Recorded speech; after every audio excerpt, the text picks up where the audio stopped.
প্রয়াত প্রাক্তন মুখ্যমন্ত্রী বুদ্ধদেব ভট্টাচার্য। আলিমুদ্দিন স্ট্রিট সিপিএমের দলীয় কার্যালয়। এই দলীয় কার্যালয়ে দীর্ঘ রাজনৈতিক জীবন কেটেছে তার। এই দলীয় কার্যালয়ে তিনি জ্যোতি বসুর সঙ্গে এবং বিমান বসুর সঙ্গে অনেক দিন কাটিয়েছেন। অনেক গুরুত্বপূর্ণ যে সমস্ত সিদ্ধান্ত, সেই সমস্ত সিদ্ধান্তর বিষয়ে নানা মিটিং হয়েছে এই আলিমুদ্দিন স্ট্রিটে। আলিমুদ্দিন স্ট্রিটের এই যে ঘর দেখা যাচ্ছে, একেবারে প্রথম দিকে এই ঘরেই, এখানেই বুদ্ধদেব ভট্টাচার্য, জ্যোতি বসু, বিমান বসুরা তারা আসতেন, এখানে বসেই তারা মিটিং করতেন। এই যে ঘরটি দেখা যাচ্ছে, যে সম্পাদক মণ্ডলীর যে বৈঠক হতো, সেই বৈঠকে এই ঘরেই বসতেন তারা। প্রথম থেকে এই ঘরটাই ছিল দলীয় যে মিটিং হওয়ার, সেই মিটিং এখানেই হতো। পরবর্তীকালে এই ঘরটি যেহেতু ঠিক করা হবে, অর্থাৎ মেরামতির জন্য, ভালো করে মেরামতি করার জন্য তাদের যে দলীয় মিটিংয়ের যে ঘর, সেই দলীয় মিটিংয়ের ঘরটি স্থানান্তরিত করা হয়। এবং এই যে দেখা যাচ্ছে পার্টি অফিসের একটি ঘর, এখানে সংবাদ মাধ্যমে যে প্রেস কনফারেন্স, সেই প্রেস কনফারেন্সেও তিনি করতেন, তিনি যোগদান করতেন। এই মুহূর্তে আলিমুদ্দিন স্ট্রিটে যারা রয়েছেন, যারা দলীয় কর্মীরা রয়েছেন এবং আলিমুদ্দিন স্ট্রিটে যারা থাকেন, তারা কিন্তু বুদ্ধ বাবুর এই যে প্রয়াত হওয়ার ঘটনায় খুব স্বাভাবিকভাবে শোকস্তব্ধ। ঠিকই মনে করলে অসুবিধা হয়। আমি মৃত্যু সংবাদ পাওয়ার পর তারপর আমি বসেছিলাম অনেকক্ষণ। আমি ঘুম থেকে উঠেই মৃত্যু সংবাদ পেয়েছি।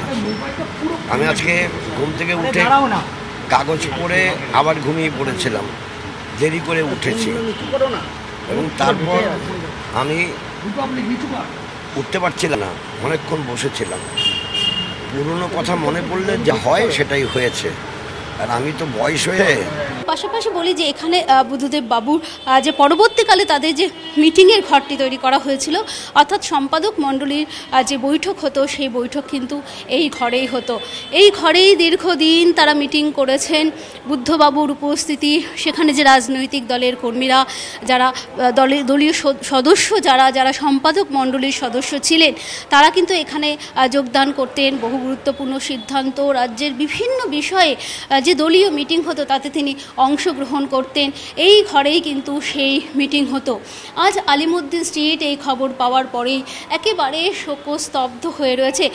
বুদ্ধবাবুর স্মৃতি, সেই বুদ্ধবাবুর স্মৃতি কিন্তু প্রত্যেকটি ঘরের কোনায় কোনায় রয়েছে।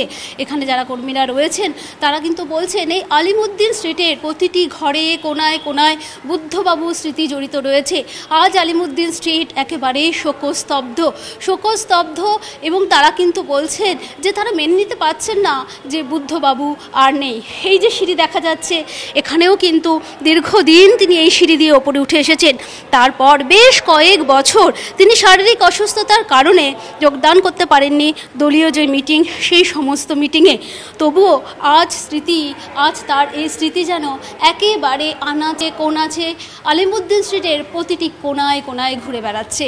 ক্যামেরায় অমিত দাসের সাথে সোমা দাস, TV9 বাংলা, কলকাতা।